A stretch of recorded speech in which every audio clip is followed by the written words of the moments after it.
Am I the bad guy for leaving my family in debt? So for backstory, me, 21 male, and my brother, 22 male, have been paying our family a monthly salary of $250 each to help with bills, as both of our parents work minimum wage jobs. And after bills and taxes, we do not have much money left to be spending on the items. My sister is 11, female, is the youngest, and she is spoiled constantly with everything that she wants when she wants it. My parents even got another credit card just to help pay for the crazy amount of things she wants. About 2 months ago, my parents had to not eat food for 2 days to be able to pay for my sister's next big purchase. If you were guessing, it was an Apple product. You're correct. My sister is one of them people where if someone has something good, she has to have something better. My sister had the iPhone 11, but then her friend upgraded to the 13, so she just had to get the 14 the next day. Recently, me and my brother had a huge fight with other parents, which ends up with us getting kicked out. About a week ago, my family and I were sat down for dinner when my dad started talking about their debt from buying my sister all her new stuff.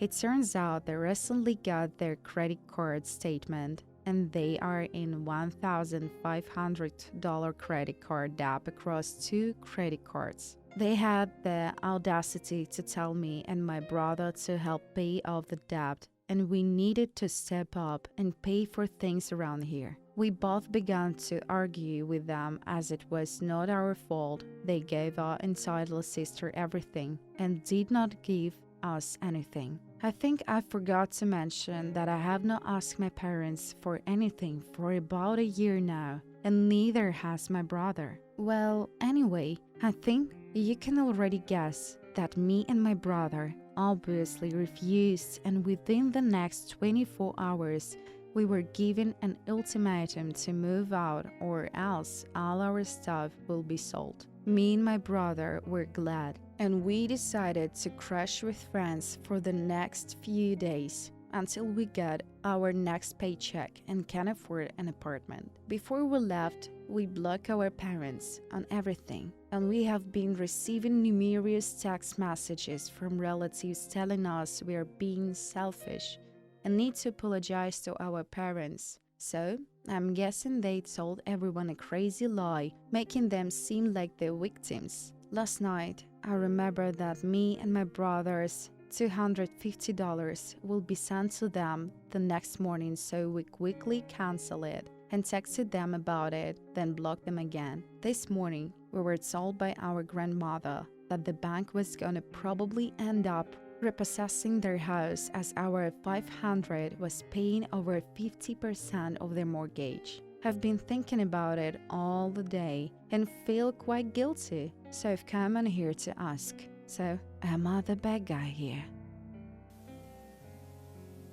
Am I the bad guy for ignoring a guy that made me uncomfortable? I recently went on a trip with my friend organized by my uni class. On the first day, this guy from another class approached us and asked if he could join us for lunch. We noticed that everyone else in his class was avoiding him, but we thought he was lonely, so we agreed for him to eat with us. Immediately, it's clear why his classmates ignore him. He seems to be unaware of most of social clues and has uncommon hobbies. However, I try to be nice to him. My friend on the other side keeps being rude to him and acts very bothered by his presence. The trip goes on and the guy keeps staring at us from afar, tries to interact with us, despite us clearly showing we want to be by ourselves. He asked both me and my friend for our numbers to go out for drinks later that night. We say no. However, he waits until I am alone and corners me, asking again for my number. I give in since professors are close by and I don't want to cause a scene. Maybe this is where I made a mistake. Throughout the day, he starts complaining me, specifically my physical appearance. I do not engage with him. Then he starts complaining that I never speak, that still he knows nothing about me. Professors jump in on that, agreeing that I'm extra quiet. I admit I'm sensitive about this topic, so I start becoming extra uncomfortable. This constant bother continues, with him complaining that I'm not speaking enough, that I'm not smiling, and etc. I was already uncomfortable at this point. I made a joke to my friend. I see a bed exposed in a shop window, saying I was so tired I will gladly go sleep there. The guy chimes in, commenting that lots of people would surely pay to look at me. My friend scolds him for being a creep, and he plays dumb. Later that night, we go to dinner, and this guy of course sits in front of me. My friend sits next to me, but with her back directed towards me throughout the whole dinner, so I'm forced to interact with this guy. While professors keep teasing me because I'm so quiet, my friend even encouraged the guy to keep talking to me, despite me previously telling her I was very uncomfortable. In the end, the guy asked me to go out together.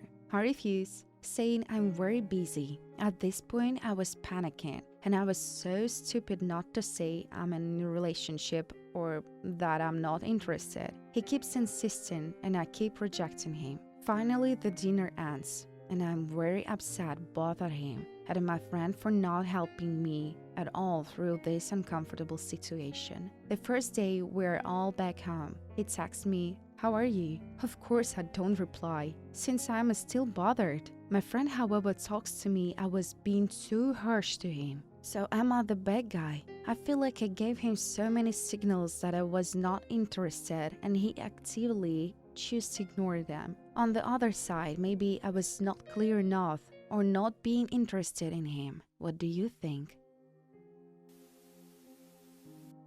Am I the bad guy for not accepting a small amount of money as a graduation gift? So I recently graduated from college and got accepted into business school for next year, and my sister was also accepted into math school. It was my grandmother's birthday today, and the whole family was around for dinner to celebrate. She opened her gifts, we ate cake, and it was a great evening all around until we got up to leave. When we were headed out the door, she gave myself, my brother, and my sister an envelope, each as gift for being accepted into our programs, and for my brother just to be equal. Inside was a thoughtful card with a nice personalized message along with £80 cash. I immediately handed her the envelope and cash back and said that I appreciate the thought and I will keep the nice card but not the money. My brother reluctantly took the cash and was very polite and grateful. My sister, however, barely said thank you and leaped on the chance to take the spare envelope full of money if I didn't want to accept it from my grandmother. It was my grandmother's birthday. She's getting older and I don't want to take any money from her. She can save it for her vacation next year or use it for an upcoming birthday or something. She was a little upset that I wouldn't take the money, but I know she understands my position and I will speak with her tomorrow to make sure she's alright. The rest of my family told me that I was being ungrateful, difficult, and essentially a bad guy for not taking the money off of her. So, am I the bad guy here? I spoke with my grandmother this morning over a cup of tea, and she made it very clear she is unbothered by my refusal and that she half expected it. This woman basically raised me half the time, and she's the one who I learned this behavior from, as she knows that. She's like a third parent to me,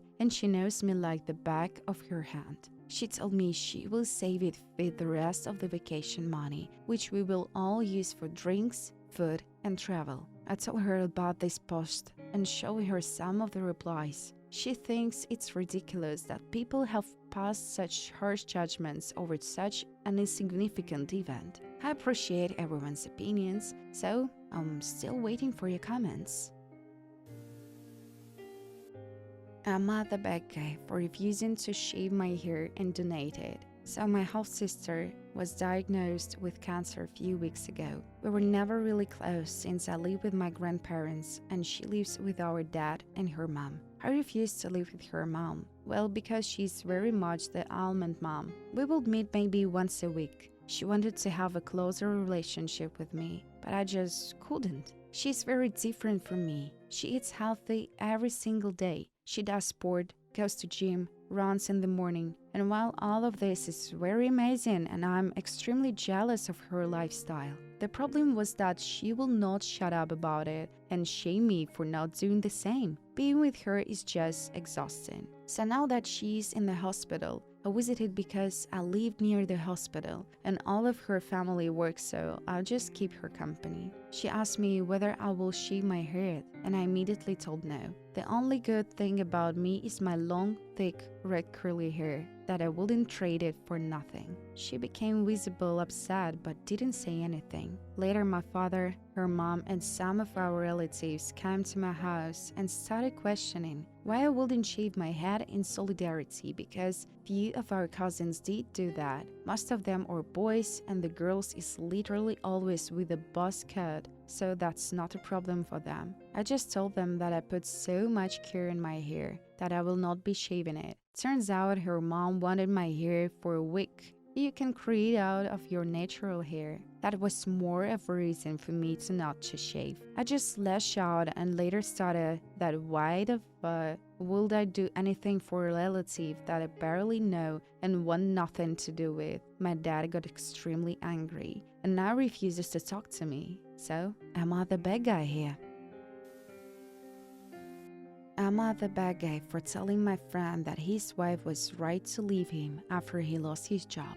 For the record, Mark and his wife are couple friends of my girlfriend. About a year ago, Mark lost his job and hasn't been able to find a new one until about a month ago. And I get the impression this job is not as lucrative as his previous job, but I'm not sure. About 3 months ago, his wife left him. They have 2 kids, 2 and 4. Anyway, me, my girlfriend, Mark, and a few other friends went out drinking. He started by complaining his wife was a witch because she left him because he was unemployed. Except I know his wife wanted him to stop looking for FT jobs and only look for jobs he can do from home. And they keep the 2-year-olds home from daycare to save money. I told him that no, his wife probably left him because he hasn't been doing his fair share in the house. She's been making jokes for ages about him living like a teenager until he has to pick up the kids at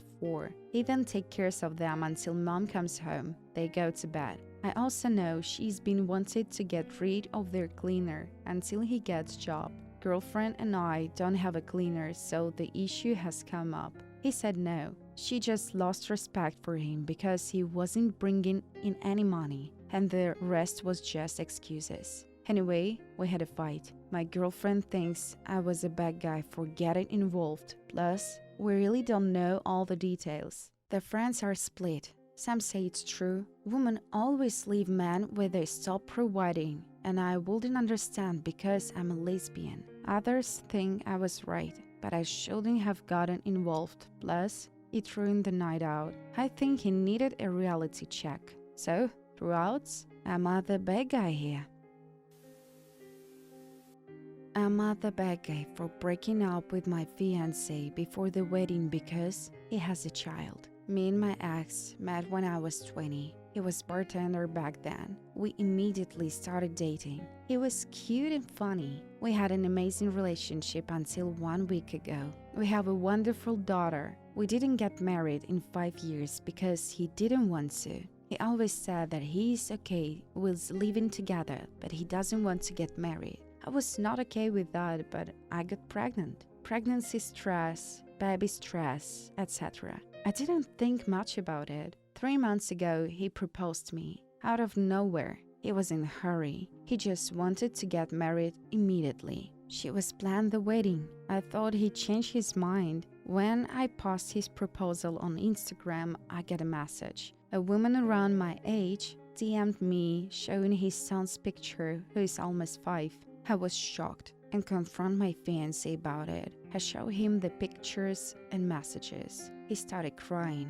I confronted him almost 2 hours. Then he started to tell me about this woman. They met at the bar he worked. Our relationship was 1 or 2 weeks old by that time. He didn't think much about it and slept with her. She told him that she's getting an abortion, but she didn't get one. He learned that 3 months ago when she was back in town. He was scared that I will leave him, so he wanted to get married. I broke up with him, and I'm very sure about my decision. But my and his parents are telling me that I'm wrong. We were new, and I can't break up with him because of something happened 5 years ago and blah blah blah. I don't know how many times he cheated because he didn't think we will made it that far. He said only once, but I don't believe him. I disgust. I confused because of my daughter. He's a daddy's girl. I don't want to make my daughter and his dad apart. Maybe I can just close my eyes and forgive him. I don't know. What do you think? I'm the bad guy for agreeing with my sister after she accused me of not linking her or caring what's going on in her life. I have 3 younger sisters, Ariel, Lily, and Michelle. My parents have always been very open about favoriting Ariel over the rest of us. Likely because Ariel has a more social and extroverted personality type, like our parents, whereas me, Lily, and Michelle, and more quiet and usually stick to a small group of friends. Ariel also was the only sibling who shared certain hobbies with our dad, so he especially, but still both of our parents, will show favoritism to Ariel through things such as being involved in her hobbies, having an active interest in her social life, praising her accomplishments, and getting her nicer presents, whereas I did not receive that treatment and Lily and Michelle currently do not either. I know that our parents are the ones choosing to openly favor Ariel, and their favoritism isn't her fault directly. But Ariel recognizes the favoritism to the point of being able to verbally acknowledge it, yet is okay. What it since she's the favorite. She actually rubs it in my, Lily, and Michelle's faces. Just a few weeks ago, Ariel told Lily and Michelle that it was their fault that our dad ignores them by saying something along the line of, "He will be interested in you as well as you were good at XYZ. If you want that, then you should try getting into XYZ." Handley talked to our parents to stay close to Lily and Michelle. I don't make any effort to be involved with Ariel at all. This school year, both Lily and Michelle made the honor roll at their school, since our mom didn't acknowledge it beyond an, "Oh, good job," and our dad didn't acknowledge it at all. I took Lily and Michelle to Dave and Buster's, and some of their other favorite spots to celebrate. Admit we stayed out pretty late. My parents were spending the night somewhere else too, only Ariel was home by the time we got back. After Lily and Michelle went to bed, I was preparing to leave when Ariel asked to talk.